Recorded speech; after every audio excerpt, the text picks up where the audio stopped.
Highbridge, a division of Recorded Books, presents The Red Word by Sarah Henstra, read by Emily Wu Zeller. Book 1. Strophe. Circling. 1. Invocatio. Calling on the Muse. Sing, O goddess of the fury of Dyann Brooks Morris, teller of unbearable truths. Oh, sing of the rage that kindled one young woman's heart in the next until it drove us together from our homes, battle-thirsty, into the secret places of the enemy. Sing how the young men scattered and fled as before the thunderbolt that lashes the sky. The storm is not appeased until the green leaves are torn from the trees, until even the great pines are uprooted from the mountain sides and lie down for the shipwright's axe. It does not stop until bodies are rent and scattered as easy meat for curs and crows. I received 2 bits of news less than 30 minutes apart. It is 11:30 in the morning, September 20, 2010. Here on the 18th story, the sun trampolines off Lake Ontario and strikes both the floor and ceiling. I've just made my breakfast, squinting against the glare on the kettle, and I am back at my desk in the bedroom with the blackout drapes pulled tight. I am pretending to work, but the image I've got open in Photoshop on my monitor screens is not for work. It's an arrangement of hydrangea and coneflower in a tarnished silver vase. They are 2 images, in fact, shot at 2 slightly different exposures. I'm toggling back and forth, fiddling with saturation levels when the first news arrives. It's an email message from Annabeth Lease with the subject line, "Karen, I am so sorry." Her nanny's mother has died in the Philippines. I scroll through 3/4 of Annabeth's frantic, rambling message before I grasp her point. Her point is the International Conference on Lifestyle Photography, 3 days away. She is so sorry, but there is just no way she can swing it. I will have to give our Domestic Dreams presentation on my own. She could send me what she's written so far, but it's so rough at this stage. I'm so good on my feet that she knows it'll go great. The photos are the best part of these things anyway, right? Annabeth really is so sorry. She owes me big time, she says. I delete the message and stumble out of the bedroom. Sun-blinded, heart racing, I pace a few lengths of the kitchen and living dining room. I have never been to a conference before. I'm fairly sure I made that clear to Annabeth when she asked me to go with her. I am no writer, certainly not a public speaker. All I was supposed to do was cue the slideshow. If all this blood is your blood, you'll be dead soon. If not, not. This is what runs through my mind when Jen Swinburne calls me, 24 minutes later, to give me the second piece of news, that Stephanie McNamara has passed away. As I sit there on the phone at my desk in my office in my apartment in Toronto, with my feet in slippers and with the taste of cheddar on toast on my tongue, I do not think of poor Steph at all, but of myself.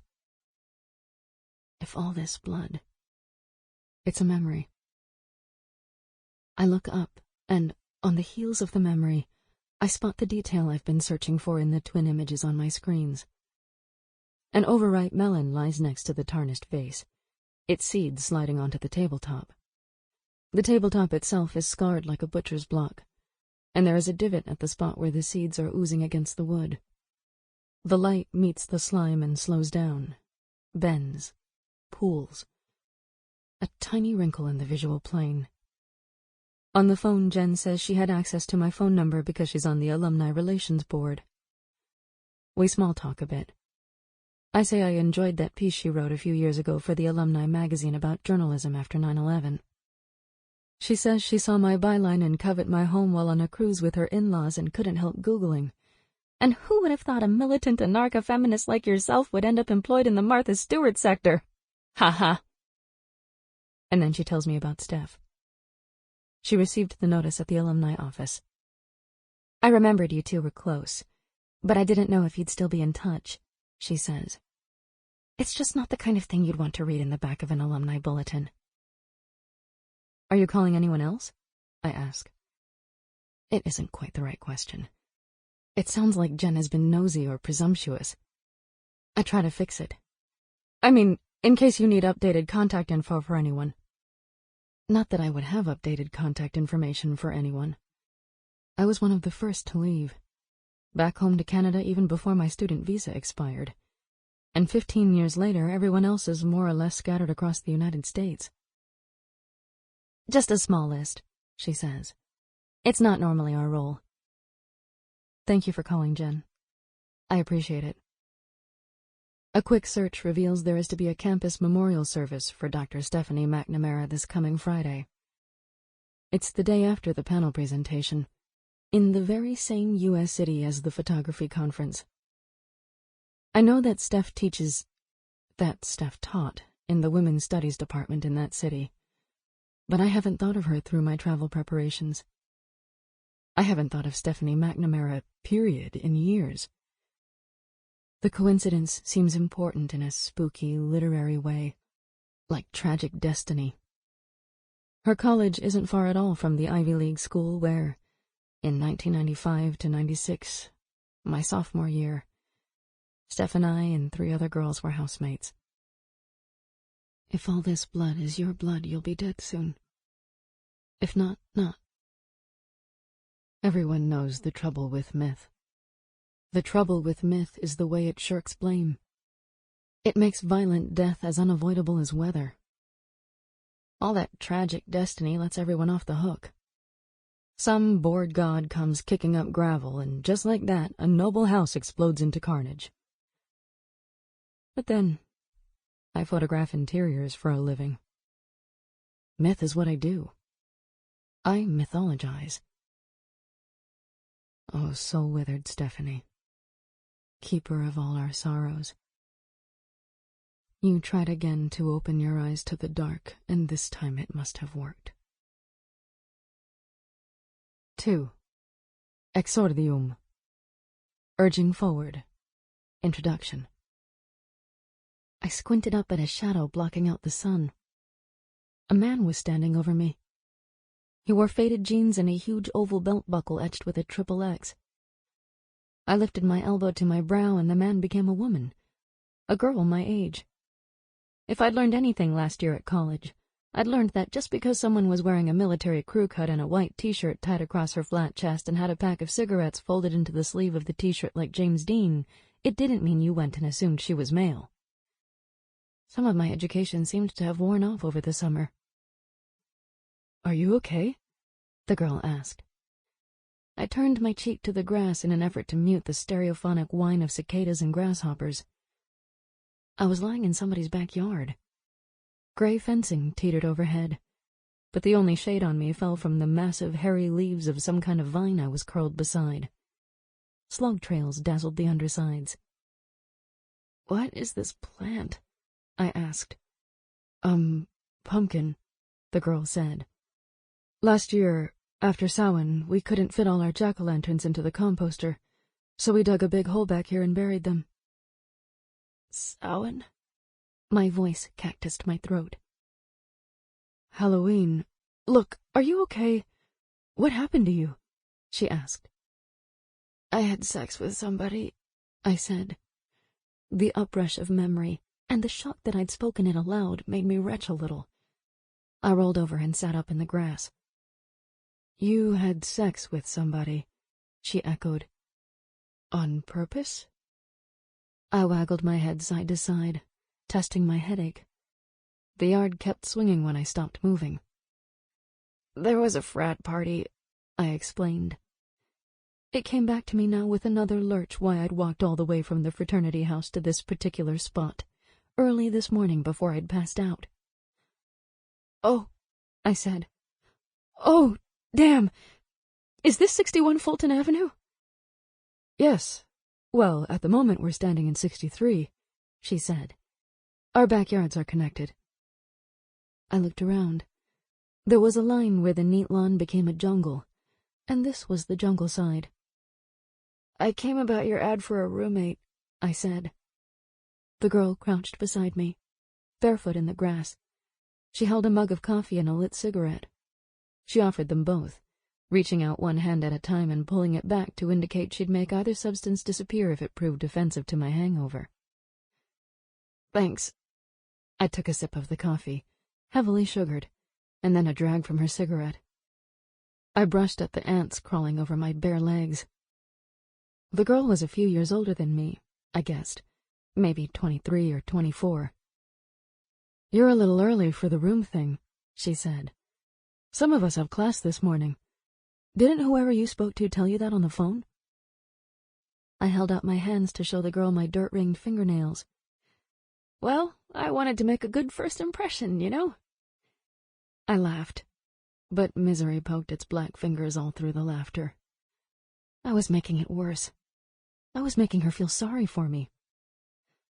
"Look, let's just pretend I was never here." I heaved myself to my feet. If I didn't notice, then maybe she wouldn't either. How my knees and shins were smeared with green. How I must have been crawling on all fours that morning by the time I reached the back fence. This would have been a good place to live, too. The roommate wanted ad had stood out from the others at the student housing office, where I'd been browsing yesterday for an alternative to my on-campus housing placement. The ad was much wordier, for one thing. "Committed feminists only," it read. "Vegetarian, vegan, macrobiotic meal sharing, and queer friendliness a must." That last phrase had stuck in my head because I wasn't sure exactly what it was supposed to mean. Queer was a slur against gays, I'd always thought. An insult, not something friendly. It was something the rednecks in northern Ontario were fond of shouting at tree planters on our days off, when we dressed up in thrift store tuxes and dresses to go dancing at the Valhalla Hotel bar. Bunch of queers. The contact name on the ad had stood out for me, too.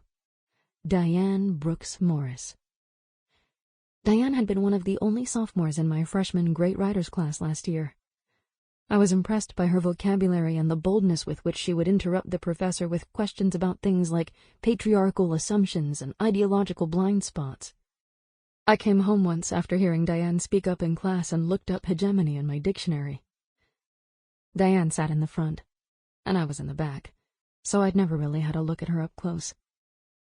I wobbled across the lawn behind the girl. "Hey, give my apologies to your next-door neighbors, too, okay?" I said. Her smoke huffed out in a laugh. "If they noticed, which I'm sure they did not, I don't think they'd mind. Look, why don't you come in for a coffee?" "That's okay. Please, come on in for a minute. I'm Steph, by the way." She steered me to the deck on the tidier side of the yard, where the patio doors stood open. "This is Marie-Jeanne." She pointed at a blonde girl peeling an egg at the table, and the girl gave me a quizzical wave. "And over there is Dyann." The living room was shadowy after the bright backyard. Dyann was a silhouette on the couch. "I'm Karen," I said. "Would you mind if I just used your washroom a sec?" Steph pulled the string on a bulb over the basement stairs. "It's down to the left," she said. "Charlotte's room and mine are down there. The other 3 bedrooms are up on the 2nd floor." I had been looking forward to meeting Dyann Brooks Morris face to face, and I'd been planning to dress a bit like this girl, Steph, in jeans and maybe my army surplus boots. I'd definitely have worn my plaid shirt, the men's worsted wool Pendleton I'd found at a logging camp during the spring planting contract, the shirt I'd fallen in love with because it reminded me of the one Sal goes back for, in Kerouac's On the Road. I had a feeling Dyann would approve of that shirt.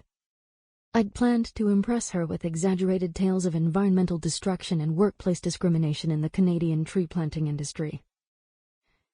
Instead, I was wearing a pair of men's boxer shorts, one turquoise jelly sandal, a pink t-shirt with a sparkly palm tree on the front, and no bra. My hair in the bathroom mirror was dew-frizzed and studded with bits of dead grass. An inchworm made its way across my breast, down a frond of the sparkly palm tree.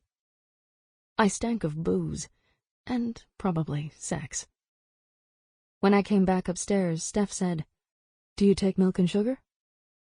"I should go," I said. "You've been really nice." "We figured we may as well not make you come back again this afternoon," she said. "Why don't we all just talk for a minute now instead?" She hovered the milk carton over the mug until I nodded, Then she poured and stirred. Steph's face was kind.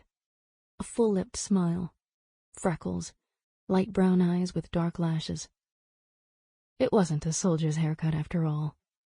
More like a little boy's, with soft brown bangs cut straight across but ruffled out of place. 3. Diaskawe. Graphic description. We sat down in the living room. Steph next to where Dyann sat cross-legged on the couch, Marie-Jeanne in the chair opposite mine. There was an orange tie-dyed bedsheet stapled to the ceiling in billows like psychedelic clouds. The sofa was covered with a Persian rug in ruby and sapphire hues that were repeated in the votive candles gathered on the sill of the big bay window. The coffee table was a water-stained steamer trunk with massive brass clasps. In the corner stood a female mannequin, naked except for a man's necktie and a Viking helmet with horns. 2 posters hung on the wall behind the sofa. One was a grainy black-and-white image of a female singer screaming into a microphone. Janis Joplin, I guessed, though I wasn't sure. The other poster was solid black, with lots of colorful text and American Indian motifs. Most of the text was too small to make out from where I was sitting, but I could read the heading. Women Who Run with Wolves. It was probably rude, the way I was staring at everything. The only interior decorating I knew how to do was taping up pages torn from magazines. Last year, the one thing on my side of the dorm room was a Rolling Stone picture of Prince playing at a club in Amsterdam called The Horse. I'd tried a bunch of images, but the masking tape kept letting go of the concrete wall. Everyone in the dorm had assumed I must be a devoted Prince fan, if that was my only decor. But it was just the only thing that stuck. "Did you say someone named Charla lives here? As in Charla Klein?" I asked. "She moved in before the summer, yes," Steph said. "You know her?" "She was on my floor in Pittman Hall last year." I waited for one of them to respond to this. Wasn't Charla great, or weren't dorm rooms such a drag? Or how had I found it, living with 400 other women? But they didn't even glance at one another. This really was going to be an interview, I thought. "Would you like one of us to drive you to a hospital?" Marie-Jeanne asked. She had a heavy French accent. Not just French. French-Canadian. Quebecois. There was no H in her hospital. "Why?" I glanced over myself. I'd washed most of the dirt off, and I'd checked the boxer shorts for stains, but they were fine. "Karen, what we're asking is if you were raped," Dyann said. "No," I said. "You should have a kit done right away, even if you can't remember the details," Steph said. "Especially if you can't remember the details," Dyann corrected her. "They might have drugged you. Or if you were drunk enough to pass out in our backyard, then you were too drunk to give informed consent, and that means it was rape." "No," I repeated. Rape was a sharp word, a greedy word. It was a double-sided axe brandished in a circle over the head. It drew all kinds of attention to itself. Dyann swung her legs to the floor and leaned forward, elbows on her knees. "It's called a rape kit. It's a series of swabs they do at the hospital. They can analyze the DNA, so they have proof, later, in court. But you have to do it right away." "I know what a rape kit is, all right," I said. "I do remember the details, and it wasn't rape. Haven't any of you been to a frat party before?" Dyann stared at me. I could feel the others waiting for her to decide what came next. Dyann Brooks Morris had very bright, dark eyes and a narrow, high-bridged nose. I thought of raptors, of a falcon. The impression was heightened by the earrings she wore. A single bird feather, striped rust brown, dangled from each earlobe all the way to her shoulders. Her hair was a wild tangle of dreadlocks piled atop her head. I forced myself not to ogle her, to study the pattern on the Persian rug beside her shoulder instead. "Which fraternity?" she said, finally. "GBC," I said. "Gamma something?" "Gangbang Central! Perfect!" Dyann said. She flung herself back against the sofa, tipped up her head, and stared at the ceiling with her mouth hanging open. Her hands flopped to either side and hit the cushions, palms up, fingers slack. Her whole body said, "Too much. This is just too much." "It is perfect," Steph said. "Isn't that Bruce Comfort's fraternity?" For a moment my torso was warm and full of gold coins. Bruce Comfort. It was marvelous, I thought, how even his name, even just his name, was enough. Then I saw them all noticing my reddening face. "Oh, mon Dieu! He is not your seducer from last night, is he?" Marie-Jeanne said. The front door of the house banged open. A shirtless boy braced his arms on either side of the archway from the hall and leaned into the room. He was mouthing a long frond of dry grass so that the seed tassel jumped and trembled in the air before him. The sandy fluff of his armpits exactly matched the hair on his head. "Do you live here?" Steph said. The boy half fell into the room and stuck out his hand. "I'm Stick. Simon Pickney, but everyone calls me Stick. Next door neighbor. And you are—" "Look, we're kind of busy here," Steph said. "Karen Halls," I told him. Stick pumped my hand and then turned it over to look at the calluses. "Wow, what are you, a cowpoke? Roughneck? What?" Tree planter," I said. "Is he already high?" Dyann asked. The question seemed to be directed at Marie-Jeanne. Stick let go of my hand and disappeared into the kitchen, where he let out a trumpeting fart. I joined in the looks exchanged around our circle, sharing in the girls' wide-eyed disgust, pleased with Stick, whoever he was, for the sudden camaraderie he had created amongst us with his intrusion. He reappeared with a carton of milk, and Dyann shot up and crossed the room to intercept him. "Not again. No." He held the carton out of her reach. "Dude, ease up. I'll get you back." She blocked his way, shuffling side to side as he tried clumsily to pass. "We are not your wet nurses," she said. "Oh, for fuck's sake," said Marie-Jeanne. Fuchs, it sounded like, with her accent. "I borrowed eggs from them only this morning." $5 in the grocery jar the next time you set foot over our threshold," Dyann insisted. Stick gave a little bow. "Heil Hitler. Hey, did you guys introduce Karen to Ms. Dentata?" "You know," said Marie-Jeanne, when the door had slammed behind him. "We didn't pay them for the pot last week." "They said that was a sample." Dyann huffed back to her spot on the couch. "He just pushes the boundaries on purpose, to make a point." "Or else he thought the new girl was hot," Steph said, and wanted to make an impression. "Who's Miss Dentata?" I said. "Our mascot," Steph said, pointing at the nude mannequin in the corner. I looked closer. Someone had inked a circular symbol at the V between its legs. It was like a sun with the rays pointing inward. "Oh, vagina dentata. I get it," I said. "Nice." The three girls exchanged glances, and I realized I'd just passed some kind of test. A little flare went up inside me. All this time, during all that rape talk, before, my brain had been lagging behind the conversation, flailing wrong-footed through its swamp of embarrassment. Oh, but I wanted to live here, in this house, with these women. It was like some kind of alternate universe. This room, with its riotous colors and textures and its in-your-face femaleness. But it also felt like I'd entered the real world, the world beyond the campus. I could almost feel myself maturing, becoming sharper and more ironic and self-possessed, just having been inside this house for the last 20 minutes. I wanted this house to be my home. I got out of my interview chair. I strode to the archway and leaned against the wall next to it. I cleared my throat. I said, "I got back to campus 48 hours ago from a tree planting camp in northern Ontario." I held up my hands to display the blackened calluses across my palms. "I'm crashing with my dorm roommate from last year and her friends. Rachel Smythe. You know her? Self-declared shopaholic. Bedspread matches her wastepaper basket, which matches her desk organizer. She used to dry all her chenille sweaters on that rack in the common room."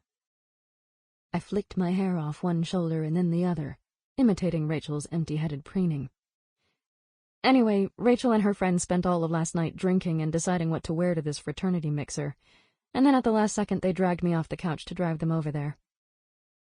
I could paint a good picture when I wanted to, even this hungover. My bloodshot eyes probably added to the effect. I began to pace the carpet.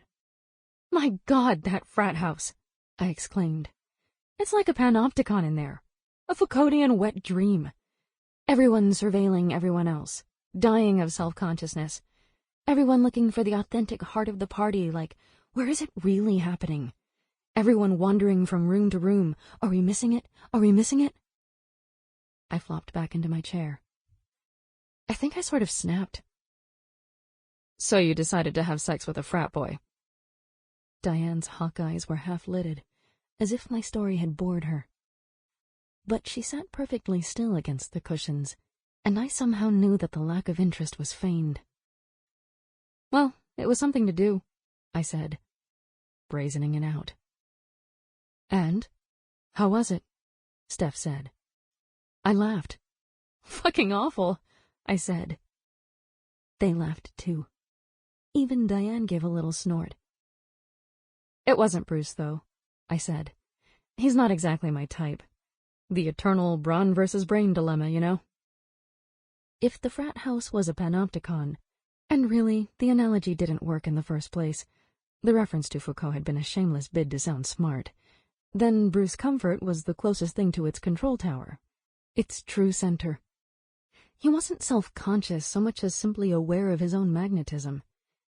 Every time I saw Bruce Comfort in action, I thought of Kerouac's line about the moony night. A night to hug your girl and talk and spit and be heaven-going. Even though Bruce was a sophomore like me and had only joined the fraternity in the spring, he was already at the heart of it. He had his own gravity, drawing the others into orbit, pulsing with his own heat like a star. Brawn versus brain. What if they actually liked Bruce, though? What if one of them was related to him or something? "How do you know Bruce Comfort, anyway?" Steph sighed. "Oh, he got a woman pregnant at a party back in May," she told me. "Too good for a condom." Some typical bullshit like that. She came into the women's center yesterday looking for help. Apparently, he told her, to her face, that it wasn't his problem. "At least he didn't participate in the charade," Dyann said. "He could have gone down the whole, well, it's your decision, I'll support you road, and she'd still think he was her Romeo." As she talked, Dyann clawed through her hair with both free hands, freed a sharpened pencil from her dreadlocks, and shook them loose across her shoulders. "It's like Sylvia says. Our first mistake, as women, is to ask for a fiction and then to accept it as a truth."